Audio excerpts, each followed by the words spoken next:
Welcome to TFI Global, the antidote to mass delusion. As the first echoes of conflict reverberated in Ukraine, the US swiftly aimed its sanctions crosses toward Russia, urging its Western allies to lock arms in a united front.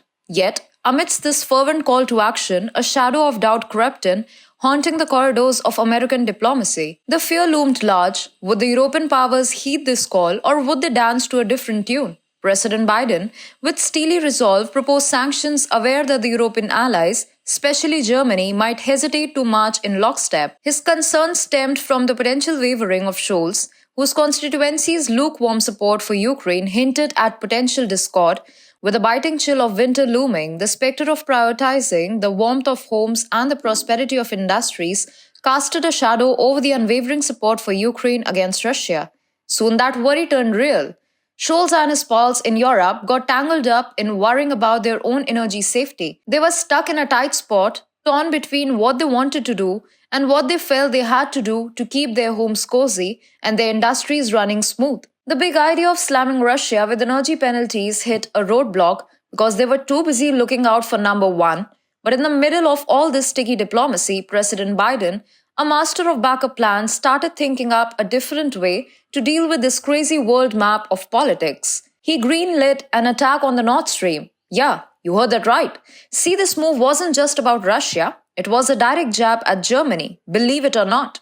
According to investigative hotshot Seymour Hersh, Biden's crew was sweating bullets over Germany not playing ball during the whole Ukraine commotion. So in a jaw-dropping turn of events, the decision to wreck those crucial pipelines was all about giving Germany a nudge in the right direction, or maybe the American direction, you could say. In a juicy scoop unveiled on his Substack blog last Friday, Hersh spilled the beans about this pipeline saga. Get this. Way before the whole Russia-Ukraine showdown in February 2022, Biden's secret squad had the pipeline sabotage plan in motion. These undercover American agents were all in, thinking they could scare Moscow off its game. But wait, there's a twist. The attack prep was all set by late May, but then Biden slammed the brakes on it at the 11th hour. Instead, the team's mission shifted gears. They were told to sneakily plant explosives on those pipelines, set to go kaboom later on. And guess what?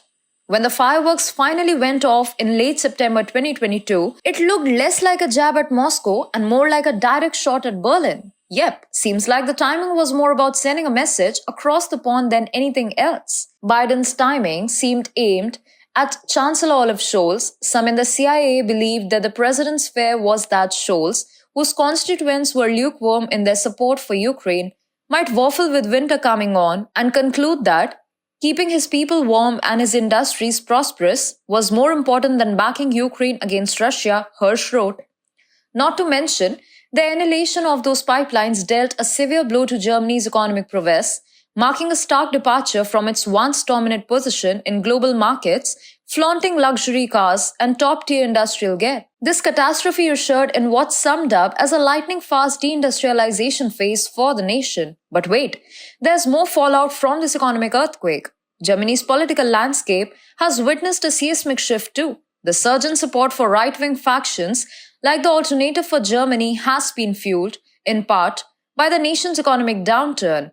It seems that as Germany grapples with financial turmoil, the political pendulum swings towards these movements, signaling an intricate dance between economic struggles and political transformation. The aftermath of Biden's strategic moves left Germany reeling in an economic downturn that echoed across its industries. This economic upheaval wasn't merely a financial crisis, it became the harrowing landscape where the recession took root, weakening the economic foundations and denting the nation's once unassailable position in global commerce. Biden's actions in targeting the Nord Stream pipelines caused a big economic hit for Germany.